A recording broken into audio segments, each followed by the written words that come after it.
Hi guys. Oh, I should probably use this. I got a microphone. Some friends were like, "You need a microphone," so I got one.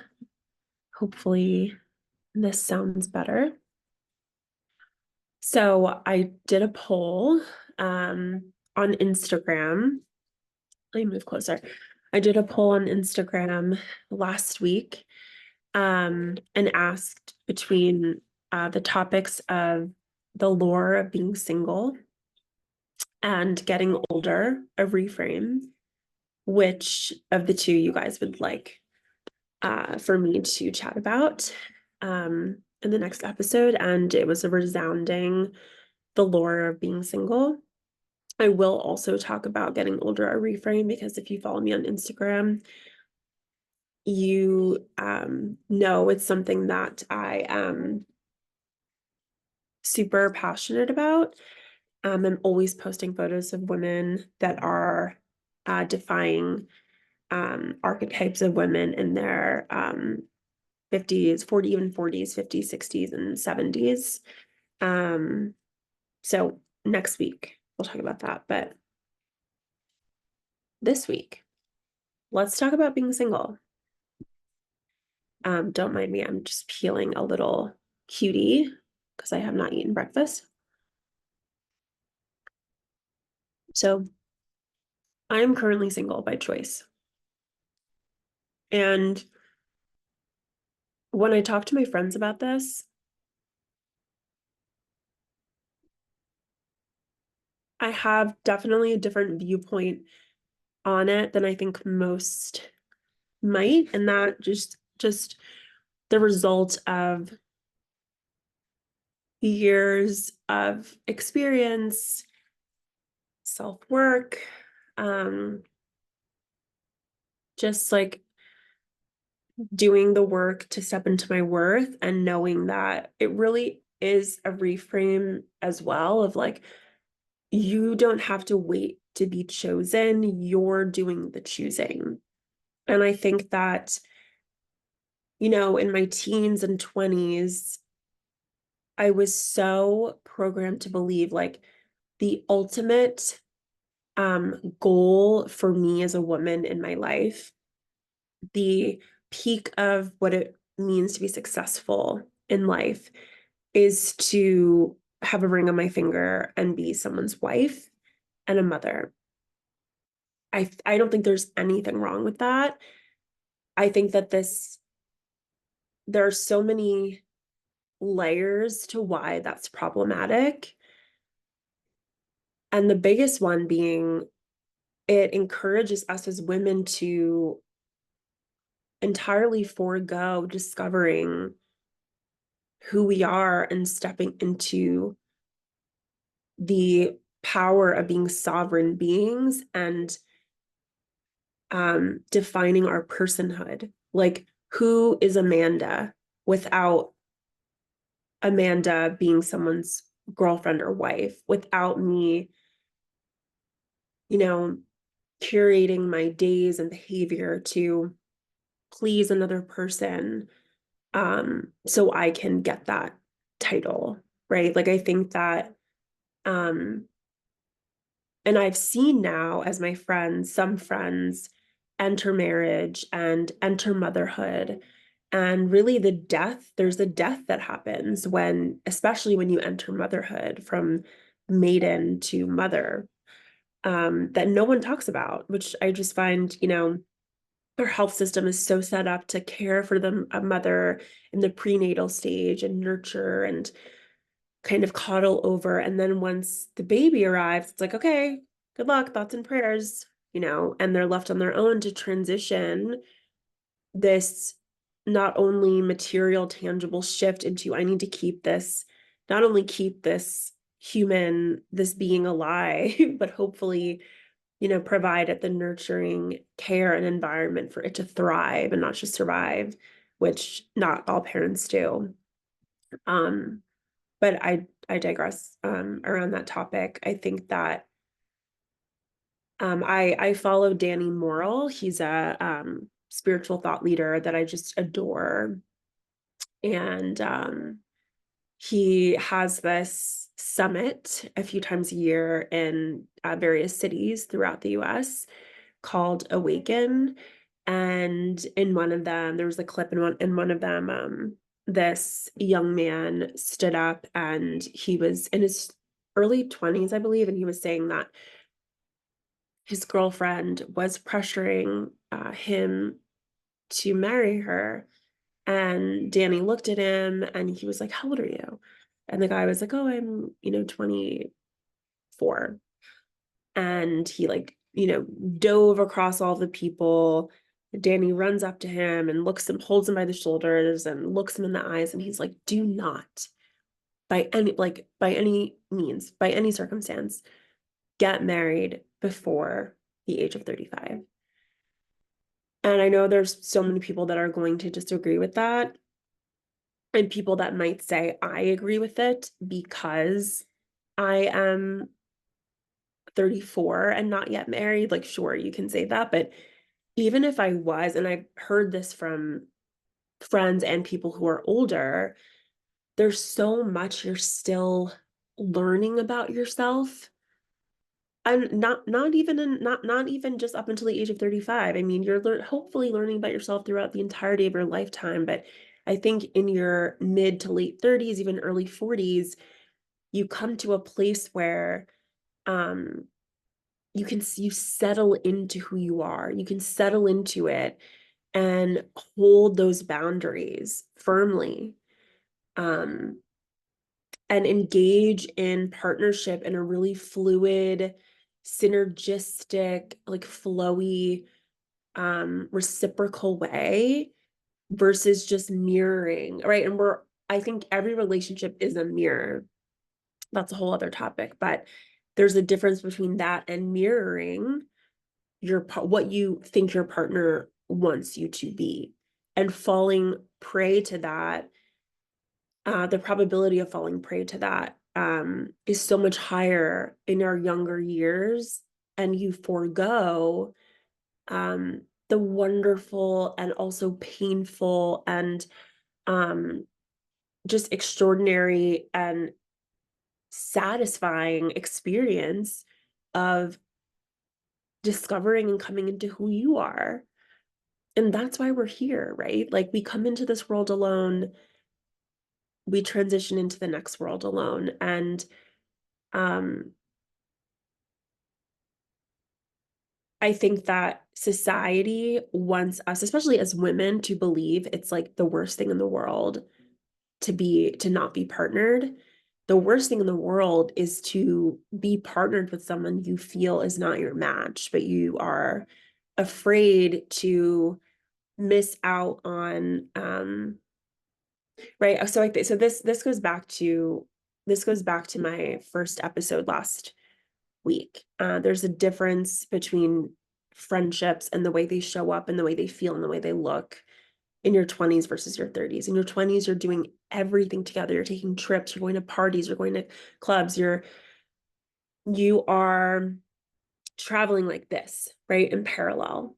And in your 30s, right? And then when you reach your late 20s, early 30s, you start to there becomes a chasm a little bit between you and your friends. Some might make leaps in their careers, others might make leaps in their relationships, others might lose family members, right? Like, these things start happening that create distance between where you are and where they are. And that familiarity and that um common ground that you have, that your relationship once stood on in your 20s, becomes um more distant.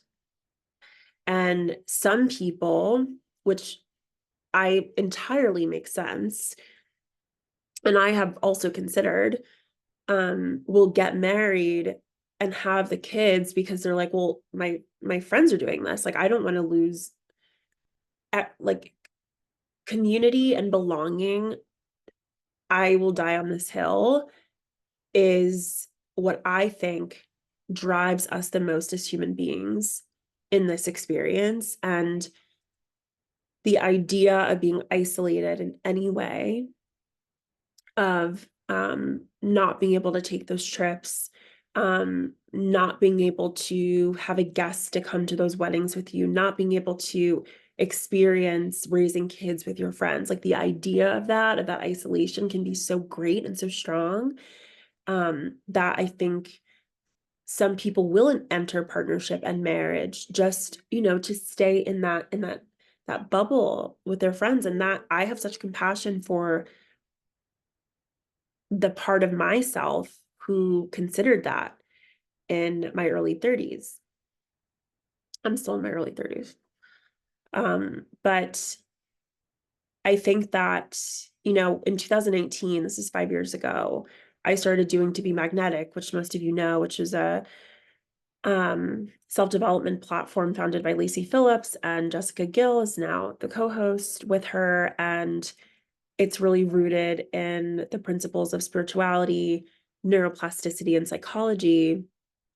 And it was life-changing for me. And I remember one of the former coaches talking about her experience, and the more she chose herself, let go of the fear of losing friends, losing partners, right? Because the more we make choices out of fear, the farther away from ourselves we become.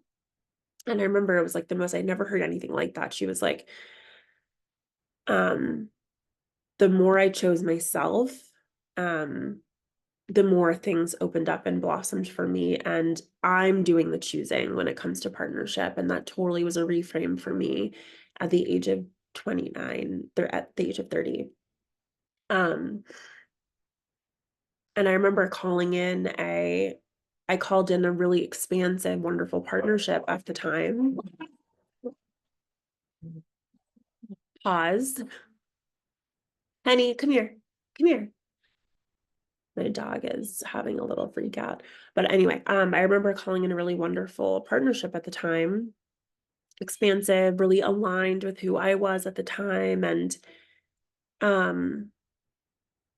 when that ended, I was so devastated, because I was 31, and I was like, well, this is, even with all the work I had done, I'd been doing that work for about a year and a half or 2 years, and I still was yet to, I was not at the,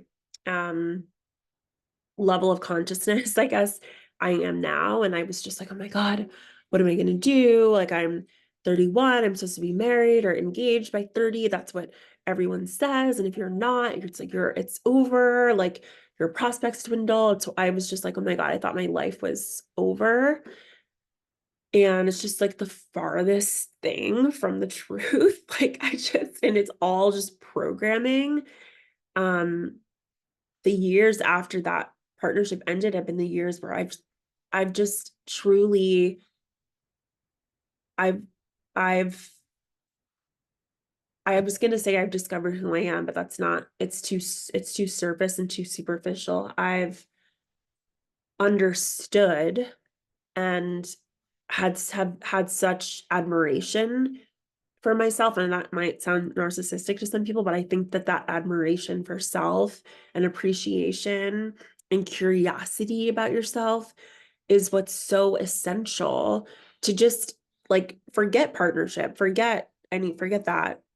It's essential to live a life that reaches its fullest potential for you, where you are the main character of your life, not your partner, not your friends, like you. And that's not to say you make decisions that are harmful to either of those parties, but it's not betraying yourself, right? Like it's not foregoing your goals and your dreams just so you can say, but I have the ring, but I have the kid. I definitely want to be, I actually don't know how I feel about marriage. I think I'd love to be engaged, and have committed partnership and like possibly have a ceremony, like a commitment ceremony. I don't know how I feel about marriage. Um, but I think life partnership is a wonderful thing. And I don't think it is the thing that we should strive for only in our life. I think that there are so many parts about life and parts of ourselves that we can discover and be fulfilled and excited by. Um, but this is for, I just wanted to share my thoughts. Like, this is for anyone who um feels like being single is the worst thing in the world. It's really not. I find such joy in um being with myself and my dog and my friends, and not feeling like I have to compromise myself. I remember when I'm gonna wrap it up, but this thought just came to my mind. When I was in my teens and early 20s, I would literally shape shift to become um, who I thought my partner wanted me to be. And I know I spoke about this earlier, but or if I was upset with something in my relationship, and I would like hear my friends telling me about what they were experiencing in their relationships, and I'd be like, oh, I want that, but I'd be so afraid of like ending the partnership because I was like, well, the goal is to get married, so like it's fine, like I'll just deal with it. And I thought that's what I was saying. I think until you're at that point where you're like, I know what my deal breakers are and I know what I'm willing to compromise on, and I'm not going to betray myself to stay in this partnership because that's what makes me successful and makes me, not a failure. Until you can really hold that line, hold that boundary, and not act out of fear, at least for me, um, you know, until I felt very confident in that, my healthiest relationships came when I was at that point. Because then, codependency can happen and you're like needing this relationship to validate who you are. And it's the most beautiful thing when you don't need that. It's like a little cherry on top. It's a little bonus. So all my girls, all my guys who are single, it is a beautiful thing. You can like stand in your magnetism and beauty and shine and like sovereignty, and operate with flow and freedom, and that's a beautiful thing, and it will come in when it's time. I fully believe, and we all have our spirit teams, we all have our guides, and things happen as they're meant to. um Lacey at To Be Magnetic talks about having this grasping energy, and like you don't need to grasp at anything that's meant for you, and it will come, and that takes time. Like that's okay. There's so many things to be excited by in your life, and um the lore of being single, that it's something to be feared. It's a folklore. It's not real. It's just a tall tale. So I hope you guys enjoyed my thoughts and didn't ramble too long. I'm going to finish the rest of my cuties, and I hope you guys have a great week.